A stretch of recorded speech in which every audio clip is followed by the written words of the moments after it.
So we're at that time of year where one tends to have a little look back on the year that's just gone by and think towards the next one.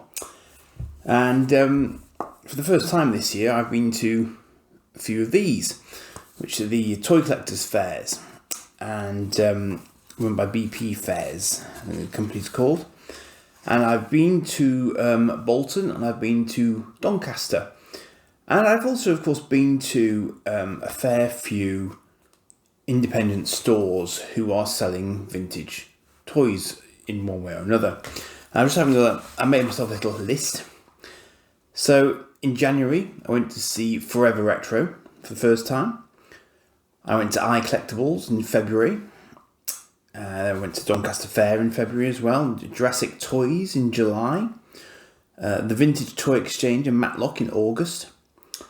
Plastic Crack in October in North Wales. Bolton Toy Fair in October. Cosmic Toys in June and December. And back to Doncaster again in December. And there will be various videos coming off the back of the bits and bobs that I picked up there. So I think this year I've really just been I've branched away from getting just Eagle Moss stuff, which I was starting to do the year before as well. But I've been I've been going back to my childhood a lot and trying to pick up things that, I wanted to have again. So some of the stuff that I've been picking up recently has been quite sort of childhood driven. But I've also been trying to get things like grandstand converters. And they've come about in part, I think, because sites like eBay have thrown examples up at me and I was gone, well, hang on, isn't that a transformer? And that's kind of, led me down various kind of rabbit holes, I guess you'd say, which I didn't necessarily plan for, but which have been fascinating to go down. And it's got me thinking about sort of how you collect, because I think a lot of people do go along particular toy lines that have particular meaning to them and are trying to collect all the elements that have ever appeared under that particular toy line or brand. And that might involve decades worth of products, of course, so you might try and narrow it down. I think that because I'm quite new to collecting, I'm sort of exploring as I go, and I haven't really found an out-and-out niche yet. I've investigated a few things like dinky, but particular dinkies, and corgi and particular corgis, that interest me or that have a link back to my childhood. I'm also thinking in terms of kind of particular companies whose products I found interesting. So I have a video coming up that's made me smile when I started researching it, because I thought, I've no idea what this sort of sub-company is, but it makes perfect sense that they'd be tied into them. And then, I've seen that they've bought somebody, which, made me smile because it was a company that I was already familiar with. So there are all sorts of different avenues you could go down in collecting. I am quite interested by the family history of some of these companies and how they've kind of been taken over time and sort of merged with somebody else, and what that's meant for their toy lines and the toy lines that we've liked in the past and so on. So I can't really give you a definitive answer right now for what I want to get in 2024, because I don't know what it is. I honestly don't know what it is at this point. And as I say, I'm constantly learning new things about what is available beyond things that I already know about. But I do sort of have half a hankering after things like Battle Beasts and stuff like that. And, I picked up a few G1 Transformers. Partly because they are familiar, and partly because I think I'm of a certain age where the modern versions are just a bit too complex for me. I mean, that may sound a bit tragic, but I am the age I am, so I don't really know. And obviously, we've all got finite budgets in this particular point in time, I think it's fair to say. So I can't go splurging on everything that I might possibly like. You've got to prioritise. And it's funny in a way because I have found myself getting a little bit pickier, if that makes sense. I mean, I don't like getting completely wrecked items because I don't know how to fix them up. So that being said, I don't necessarily need a boxed item if all I'm going to do is display it. That's kind of my thinking. And without wanting to sound like too much of a skinflint, I don't want to pay 3 times the price for a box if I don't absolutely have to. There are, that being said, there are certain boxes I would quite like to have because sometimes the artwork is worth having. And, if I've just never seen a loose version of it, for example, then obviously if a boxed version is the only version I can get, then that makes sense to me, assuming I can afford it.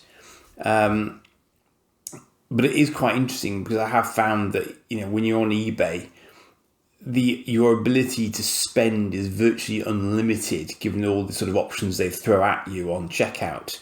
So I think you do have to be a little bit careful about how you're going sometimes because it is, we've all done it, I'm sure. It's easy to get lost in what you're buying and, you sort of see it and you think, well, when will I ever see another one? Just had a classic example of that where I've got quite a relatively cheap, slightly battered version of something because I thought I can't convince myself I'm going to see another one like this in the near future, and it's kind of in my head now, and if I lose track of it, I'm going to lose track of it forever and I won't get it.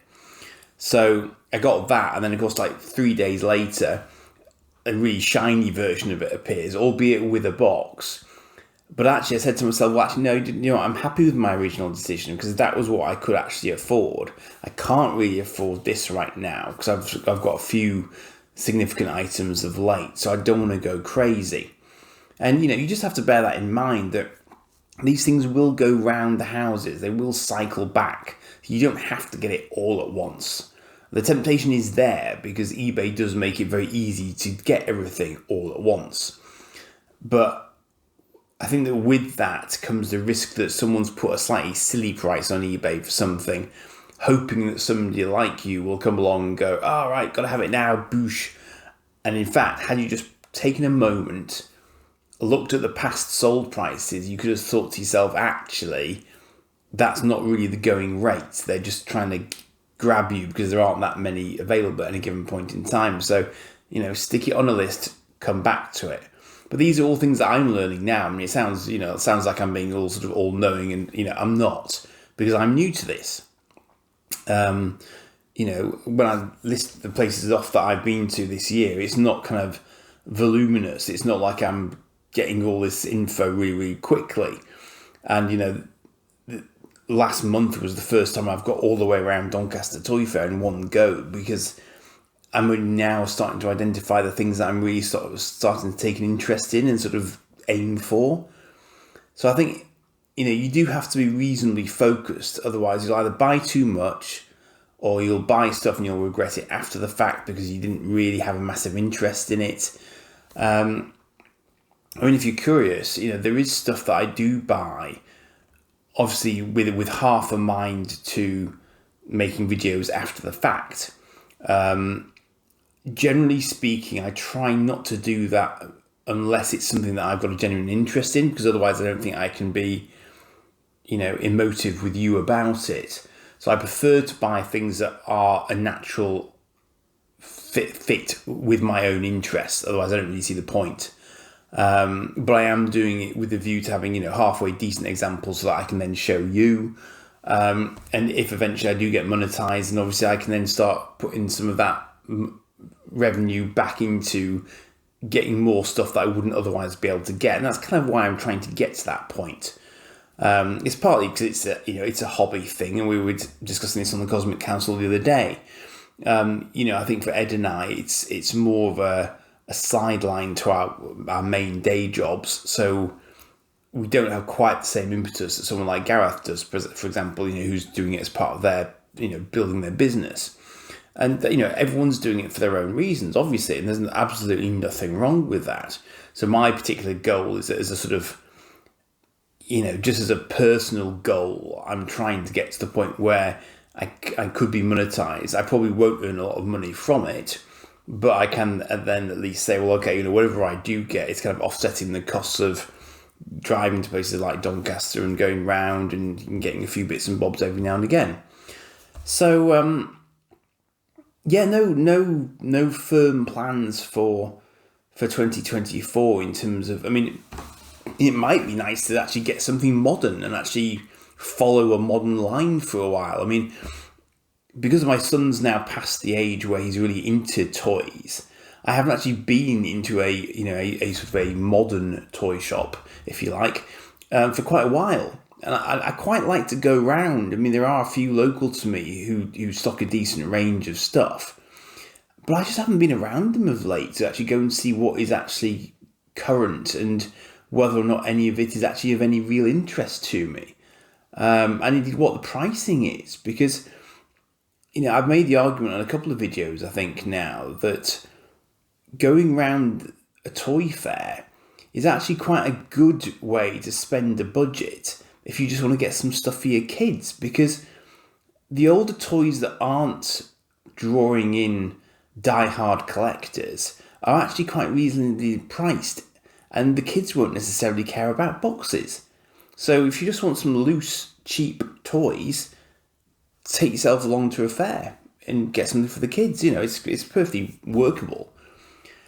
So yeah, I mean, I hope you find whatever it is that you're looking for in 2024, obviously. I do intend to keep on sort of pootling out videos from time to time.